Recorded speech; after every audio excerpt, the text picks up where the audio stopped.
আসসালামু আলাইকুম প্রিয় বন্ধুরা, সবাই কেমন আছেন? সামনে কোরবানির ঈদ আসতেছে। যে কোরবানের যে গরু, ছাগল, ভেড়ার চামড়াগুলো আছে, আগে ওই চামড়াগুলো এতিমখানাত, এই মাদ্রাসায়, মানে অসহায় মানুষদের বিক্রি করে ব্যবহার করা হতো। বেশিরভাগ এতিমখানা, মাদ্রাসাগুলো দেওয়া হতো। এখন কিছু অসাধু মানুষ এগুলো বন্ধ করতে চেষ্টা করতেছে।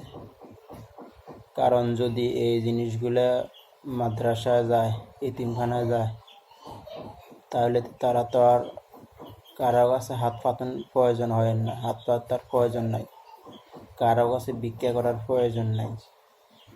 এগুলা দিয়ে অন্তত কয়েক মাস তারা সুন্দরভাবে চলতে পারে। আর এখন কিছু অসাধু মানুষ, অসৎ লোক আছে যারা এগুলো বন্ধ করার চেষ্টা করতেছে। কারণ স্কুলে পোলাপান, ছাত্রছাত্রীরা এখন স্কুলে পড়তে যায় না, টাকা পয়সা দেয়, তারপরেও পড়তে যায় না। আর পড়তে না যাওয়ার কারণে অনেক সময় দেখা যায় যে একটা স্কুলে 10 জন ছাত্রছাত্রীও নাই। পুরো স্কুল, বড় বড় অনেক স্কুল এখন বন্ধ হয়ে গেছে, কারণ স্কুলে ছাত্রছাত্রী পাওয়া যায় না। আর এই কারণে অনেক স্কুল বন্ধ হয়ে যেতেছে, কারণ ওখানে তো সঠিক শিক্ষা নাই, সঠিক বুঝ দেওয়ার মতো কোনো শিক্ষকও নাই। তো শিক্ষা ব্যবস্থা চলবে কীভাবে? আর তারা দেখতেছে মানুষ মাদ্রাসার প্রতি ভালোবাসা একটু বেশি আছে। মাদ্রাসার সব সময় যে কোনো কিছুর বিনিময়ে মাদ্রাসা পোলাপানকে পড়ানোর আগ্রহ মানুষের বেশি থাকে। আর এই কারণে তারা এখন মাদ্রাসাগুলো বন্ধ করার চক্রান্ত চালাইতেছে। তাই কোরবানি ঈদে যারা কোরবান দিবেন, সকলের গরুর, ভেড়ার, ছাগলের চামড়াগুলো সঠিকভাবে ব্যবহার করবেন। মানুষ তো সঠিকভাবে ব্যবহার করতে চায়, কিন্তু ওই যে অসৎ লোক যারা আছে, তারা চামড়ার দাম কমাই দেয় সিন্ডিকেটের মাধ্যমে দামগুলো কমাই দেয়।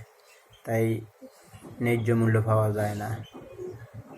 কম দামে নেওয়ার পরে তারা কিন্তু ঠিক এগুলো তাদের সঠিক কাজে লাগায়। পরবর্তীতে তাদের পাইকাররা অথবা এই টেন্ডার যারা নেয়, এর কাছে দাম ঠিকই থাকে, কিন্তু ওই যে সাধারণ মানুষের থেকে যারা নেয়, তারা রেট পায় না। কারণ টাকাগুলো তো এতিমখানা যাইব, মাদ্রাসায় যাইব, গরিব অসহায় মানুষের কাছে যাইব, তারা কিছুদিন স্বাবলম্বীভাবে চলতে পারবে, এই সুযোগ তারা দেয় না। আমরা আশা করি সবাই যদি এক ঐক্যমত থাকে, তাইলে এই সিন্ডিকেট আমরা ভাঙতে পারবো। এই সিন্ডিকেটকারীরা কোনোভাবেই যেন সফল না হইতে পারে, আমরা সবাই চেষ্টা করতে হইব। সবাই আমরা চেষ্টা করব কোনো সিন্ডিকেটকারী যেন এটা সফল না হইতে পারে। সবাই ভালো থাকবেন। আসসালামু আলাইকুম।